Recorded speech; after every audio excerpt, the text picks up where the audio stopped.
imagine death so much it feels more like a memory. Is this where it gets me? On my feet, 7 feet ahead of me. If I see it coming, do I run or do I let it be? Is it like a bee without a melody? See, I never thought I'd live past 20. Where I come from, some get half as many. Ask anybody why we living fast as we laugh, reach for a flask. We have to make this moment last, and that's plenty. Scratch that. This is not a moment, it's the movement. We're all the hungriest brothers with something to prove. When foes oppose us, we take an honest stand. We roll like Moses, claiming our promised land. And if we win our independence, is that a guarantee of freedom for our descendants? Or will the blood be shed begin an endless cycle of vengeance and death with no defendants? I know the action in the street is exciting, but Jesus, between all the bleeding and fighting I've been reading and writing, we need to handle our financial situation. What's it? And I mess it up at the end. I've been listening to Hamilton recently, yesterday. Really got into it. It was really hitting right now. Guys. Hamilton's really hitting right now. You should listen to it. Hamilton's really going really hard in this exact moment. I'm so upset that I messed that up there at the end. Because I can do it. I can do, like, the whole musical, guys. I'm one of those people, like, from start to finish, I can play every single character. I can do the whole show. 2 hours of this podcast, me doing all of Hamilton. That's the podcast this week. How does a bastard, orphan, son of a whore and a Scotsman, dropped in the middle of a forgotten spot in the Caribbean by providence, impoverished and squalor, grow up to be a hero and a scholar? I can do the whole thing. Like, Can you imagine? I'm a girl in a world in which my only job's to marry rich. My father has no son, so I am the one who has to social climb the one. I'm the oldest and the wittiest and the gossip in New York Cityest and insidious. And Alexander is penniless. Oh, doesn't mean I want him any less. Like, come on. What if I sang all of Hamilton? No? Okay. That's not the podcast this week. Could be. Oh, but it won't be. Because I actually wrote down topics to talk about.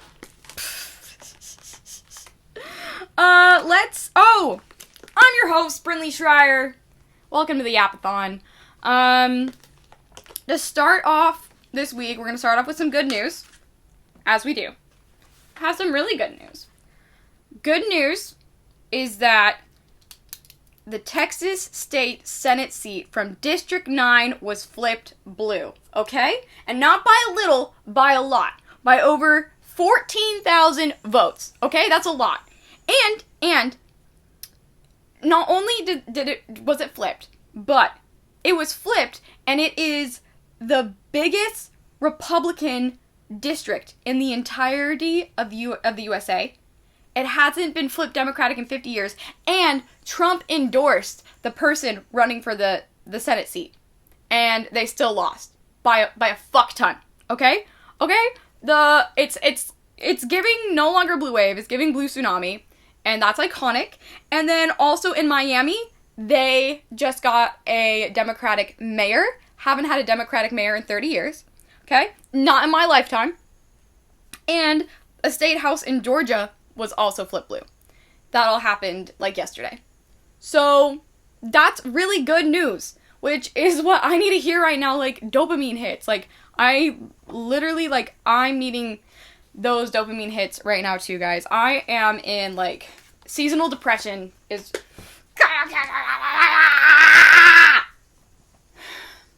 Yeah! Seasonal depression is kicking my ass a little bit. The combination of seasonal depression and my whack-ass period. Anyone else got a whack-ass period? Anyone's period make no fucking sense. Mine's never on time. She does what she wants. And then she's like, now you're gonna be a country little bitch, because your period makes no sense. You're 13. Like, what? What are we talking about? My period never makes any fucking sense. Guys, can I talk to you about how I'm bleeding? Can I talk to you about the blood that I shed every month? No, because really, women really, if a man bled out of the tip of his penar every fucking month, they'd be like, oh, God chose us to bleed every month because we're the strongest and we need that entire week off. And they'd get paid, too, if men had periods. God! But no. Instead I feel guilty for feeling depressed and shitty when I'm literally losing a liter of blood each month. Hopefully not a liter. That's actually probably a lot. I don't know math. I don't know. Is that a lot? How much? Let's look that up. How much blood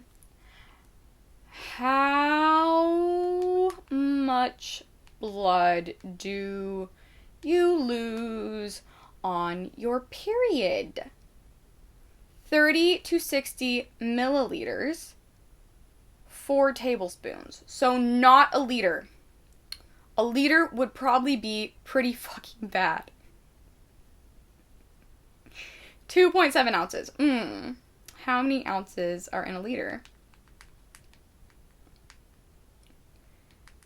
Me showing I am stupid. 33 fluid ounces, and you only lose about 2 ounces of blood. So if I was losing a liter, that would be bad. But surely I'm losing more than the 2.5. I just made my boyfriend watch Mean Girls for the first time, and I was ecstatic when I was able to be quiet the whole time, like not quote everything, because it's in my top 3 favorite movies of all time. It kind of switches around between first and second, depending on the mood I'm in. Like, if you didn't realize, my sign is supposed to look like the burn book. Like, love Mean Girls, love, love, love. And I was silent the whole film. I didn't quote. I silently quoted it to myself, but I couldn't help myself from doing the line. It's like one of my favorite lines in the whole movie. It's, everyone thinks I'm lying about being a virgin because I use super jumbo-sized tampons, but I can't help it if I have a heavy flow and a wide-set vagina. God.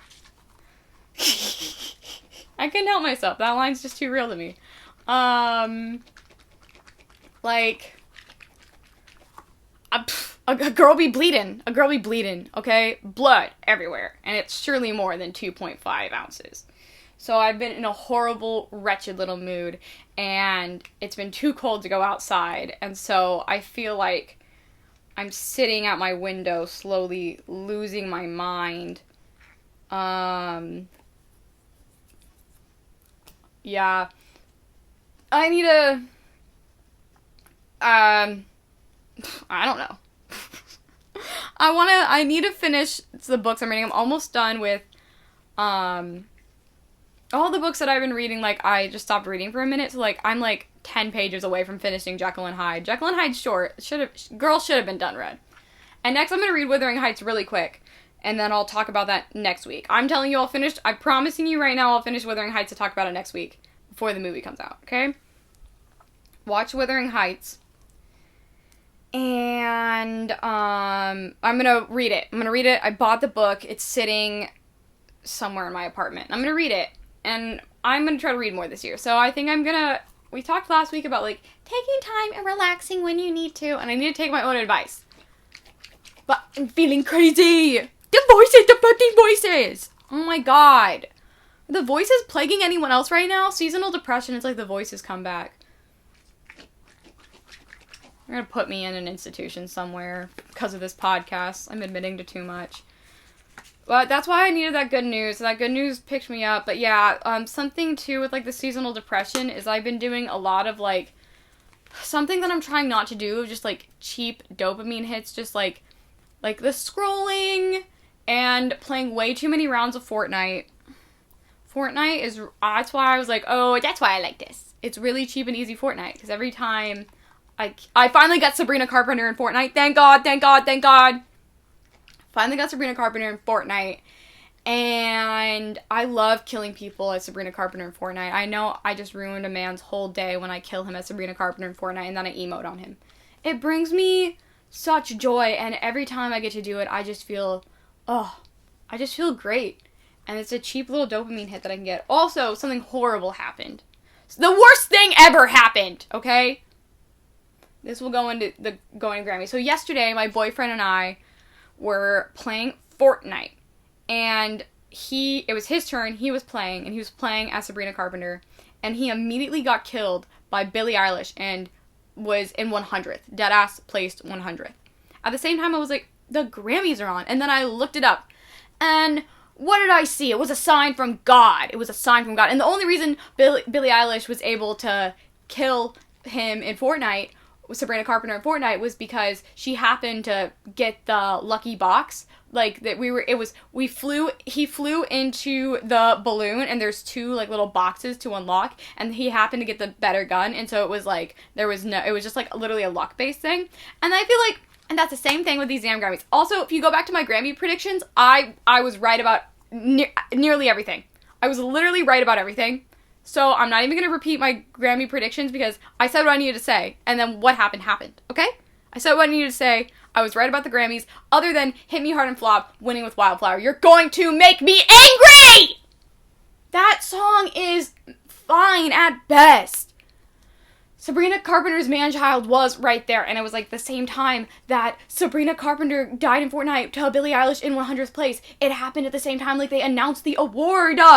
And the metaphor is the same thing, like, she just happened to get the lucky box, and I swear, like, they keep, like, Billie Eilish is really just, like, the Academy's, like, little award darling, and they love to, like, and I used to be the world's biggest Billie Eilish stan. Like, back in the day in high school, like, Where Do We Go When We Fall Asleep really helped me process some things. So, like, I'm, like, that album, and even Happier Than Ever, like, I have a really, like, this place of, like, it truly was such a raw time for me, and that music helped me through so much that now, like, this new era, I'm just, like, and this, like, I don't know, I'm starting to find Billie Eilish as a performer, like, I know, every performer has, like, their own persona of themselves, so, like, who knows what she's really like outside of, like, the Billie Eilish as a brand persona, but the Billie Eilish brand persona I am finding exhausting.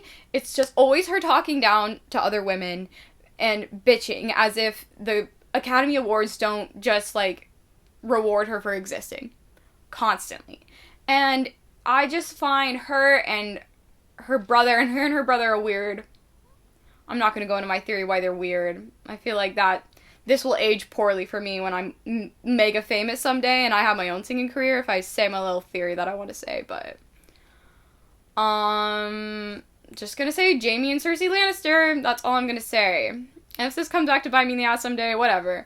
I don't know. I just don't like, and I know I don't like Billie Eilish because she's talking down to other women, and then here I am. However, I'm talking shade on her because I don't like how she's shading other women. And I guess my little comment there was unnecessary and mean and cruel. But I have eyes, and I know other people do too. And every time I say that to someone else, I'm like, are you saying what I'm saying? I'm a little scared. And I'm not saying that's Billie's fault. I feel like actually Billie's probably the victim in this situation because I'm never going to trust a man. But I need her to do an album without her brother. I need her freak Bob brother to go away. Phineas, go find Ferb. Go find Ferb. I don't have time for you. Go build something somewhere else. I need Billie to go her own way.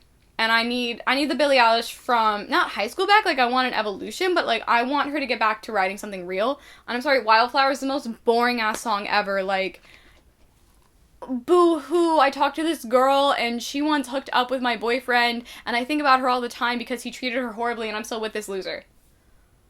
Yay! Let's award that. Or Sabrina Carpenter, men are babies and when men act like children, we don't have to respect them. Or making fun of herself for tolerating them. You know, it's like the joke of like this stuff we put up with. And then the music video, iconic. And it's just really, really annoying to me that Sabrina didn't win anything because I'm sorry, Man's Best Friend, my favorite Sabrina Carpenter album. Man's Best Friend is my favorite Sabrina Carpenter album. Yes. It's a no-skip album. No-skip album. It's a no-skip album. Perfect listen through. Such a funny way. Great bonus track. So I got my entire Grammy predictions right, except for that. And it is this whole thing. And then, like, this whole thing. It's just, and Sabrina Carpenter has worked so hard to become as famous as she has. And I'm just, and I used to be in that, like, who I was in high school is, like, I was that kind of Billie Eilish girl where it was, like, I'm not being feminine as a countercultural thing, but actually being extraordinarily and pushing the boundaries of how excessively feminine you can be is more boundaries pushing. And always has been. And always has been!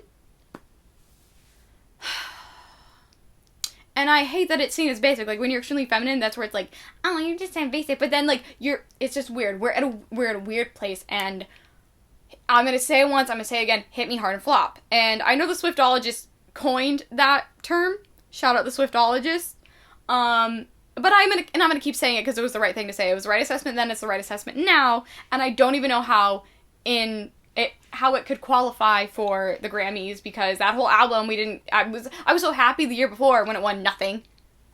I didn't mean to get into it like this. But also a huge dub is that at least Cynthia and Ariana got Grammys for Defying Gravity. And thank Christ! The snubbing of Wicked. The voices! And I'm glad that K-Pop Demon Hunter didn't win. Again, like, K-Pop Demon Hunter, another bone to pick with the music sucks in K-Pop Demon Hunters. And the humor is appropriate for children. I'm glad that children like that movie. I'm glad that Korean culture is getting spotlit, because I love Korean culture and I love pulling from their culture for inspiration. And their storytelling is great. But K-Pop Demon Hunters, I don't understand why adults like it, and I think the music is trash. I think it's great for kids. And I think the Grammys reflected, they were like, we're very impressed with what this is doing for the youth, and I'm happy with what it's doing for the youth, but if another adult tries to shove K-Pop Demon Hunters down my throat and make me like it, I'm gonna punch them in the face. And I was like, and if Golden, that absolutely horribly mixed, horrible auto-tuned song,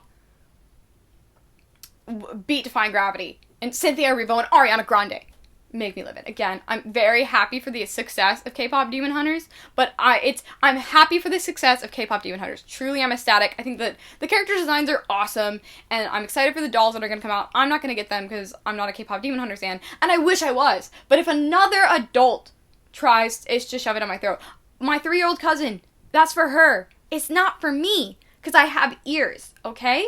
Because I have ears. And don't get me started on Rumi, because she's I could not skip that. Let's move on. Let's move on. I told you my periods made me, like, in a bitchy little mood. I don't... Okay. Something else is that I've been telling you guys, do more art. I'm doing more art. I bought a sketchbook and an anime, like, art book of, like, how to, like, draw anime characters, and I'm drawing every morning, and I'm on day 4, and I'm actually really impressed with myself, because I've never really done drawing before. Like, I've never seriously tried to teach myself how to draw. I mean, like, a couple of times, like, once in middle school, once in high school, but never since. And I took art classes, so, like, okay, I'm not coming from, like, 0.0, but I'm coming from maybe, like, day, like, 10, I don't know. Like, I'm not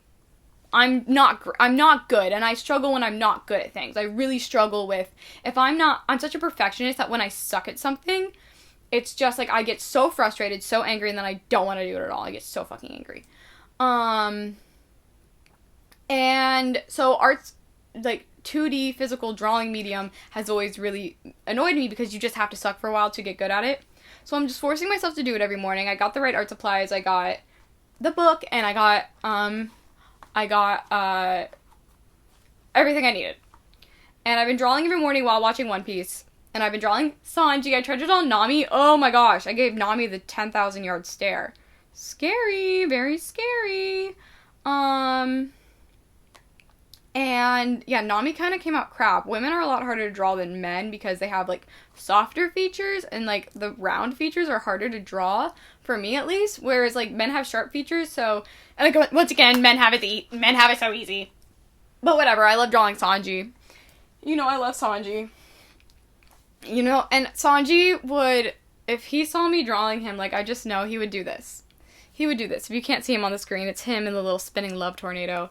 Sanji would love me. Sanji would love me. And I'm at Fishman Island, and if you know, you know. Like, beginning of Fishman Island, Sanji's a little walkie slush. Like, he really was getting on my damn nerves. And I was like, if this is the entirety of the second half of the show, like, I might have to break up with him. I was really frustrated. And Nami was having the same reaction. The funny thing is, Reese always says, like, we'll be watching One Piece, and I'll react to something, and I'll be like, what the hell? Like, this is bullshit. What's going on? And then they cut to Nami, and Nami's like, what the hell? This is bullshit. What's going on? Like, Nami and I have the same reaction every single time. Like, I always react, like, the 3 seconds before they show her reaction, and it's the same reaction every time. And so Nami was reacting the same way to Sanji, and I was like, okay, girl and I are on the same page. Like, we might have to break up with him. And then he got his shit together. And I had friends and I had people told me, like, no, it's over from here. No, my boyfriend's so fucking back. No one talked to me about Sanji. So I've been drawing Sanji and I've been enjoying that. And I'm also just trying to get back to the art thing. Is just, like, I'm trying to get comfortable with, like, sucking at something. Like, I'm trying to get comfortable at, like, yeah, just, like, I did the best that I could that day, and I don't love how it looks, but I have to keep doing this. Like, that is the best I can do. Like, realizing that is the perfection I can achieve. You know, like, perfection isn't actually it being perfect. Perfection is, like, the height of what you can achieve at that time. And I'm trying to reframe my mindset by doing art every morning. And I also like waking up that part of my brain every morning. I do that, and then I also play, like, a round of Fortnite before I do anything. Maybe a couple of rounds of Fortnite. Because then I'm, like, alert and I'm ready. But then I'm also, like, creative. And I also would like to integrate in my morning routine, like, some sort of, like, French lesson. Like, a short little French lesson. And really just waking up all the different parts of my brain. I like that I'm using all of my brain recently. So that's on making art. I have a feeling this is going to be a very short episode this week, guys. Like, I'm telling you, I'm not feeling well. I'm not, we're only at 23 minutes, and I'm through, like, most of what I had to say. So, yeah, sorry, short episode this week. I'm not there mentally right now. Like, I'm just really not. And seasonal depression always hits me so hard, like, right at this time of year. It's always the same time of year. And I just, like, it's a really hard thing for me to overcome personally. Like, I don't know about the rest of you, but I need to be taking vitamin C tablets. I need to, I'm gonna have to become one of those people who, like, travels during the winter when I'm old. I'm gonna have to go to Florida. No, but somewhere else. I'm gonna have to go somewhere warm for a little while. The voices! What else? So I can talk for a little bit longer and not cut this so short. Something else is that I think I'm gonna audition for a musical. I know. I haven't done that in so long. It's a really random thing. Every once in a while I check Playbill, but I think I'm gonna audition for, there's a production of Jesus Christ Superstar happening in Brooklyn, and I think I'm going to audition for it. And they specifically were like, we don't want to cast Judas as a woman. And I'm really going to go in there and be like, maybe you should reconsider and actually cast me as Judas. They, them? She, they? Does that count? And I'm really going to go in with some audacity and be like, hey, I think you should consider me for this role. I know you said specifically you don't want me to play this role, but I want you to want me to play this role. And I think I'm going to go in and walk in with some audacity. And we'll see. We'll just see what happens. I haven't auditioned in so long. The thought of doing some musical theater, that show specifically, I'm like, if something can pull me out of my refusal to do musical theater, like, I guess it's Jesus Christ Superstar, because I just love Jesus Christ Superstar! Guys, did you listen to the Cynthia Erivo, Adam Landberg Jesus Christ Superstar? Like, it's on the YouTube. I need everyone, if you haven't seen it, I need you to lock in and go participate in that. And then once you have, you're welcome.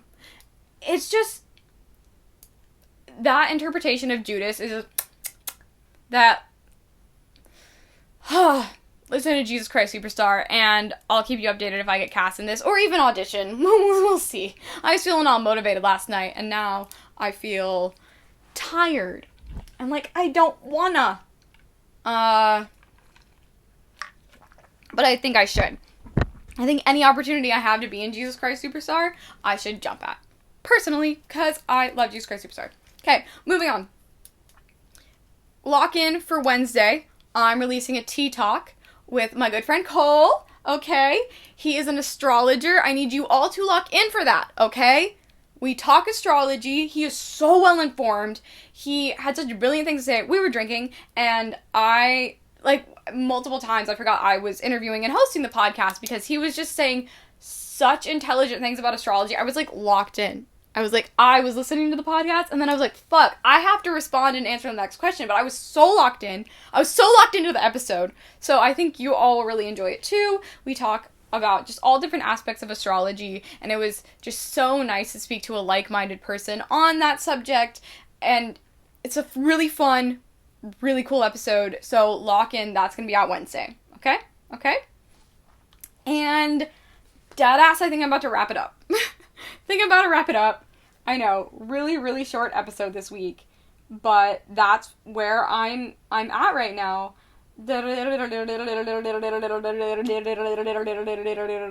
Yeah, okay. Motivation. Like I've said, I'm in a slump. What's keeping me going right now? What's keeping me going is that I don't think it's going to be too long till it happens. And I gotta remember, we're in the final days before it happens. I feel really confident of it. I feel like it is going to happen any day now. I feel like it is going to happen before the summer. And I am trying to relish in that and knowing that the parties that I'm going to go to when it happens, like looking forward to the parties that I'm going to go to when it happens, that motivates me to get through the hard times.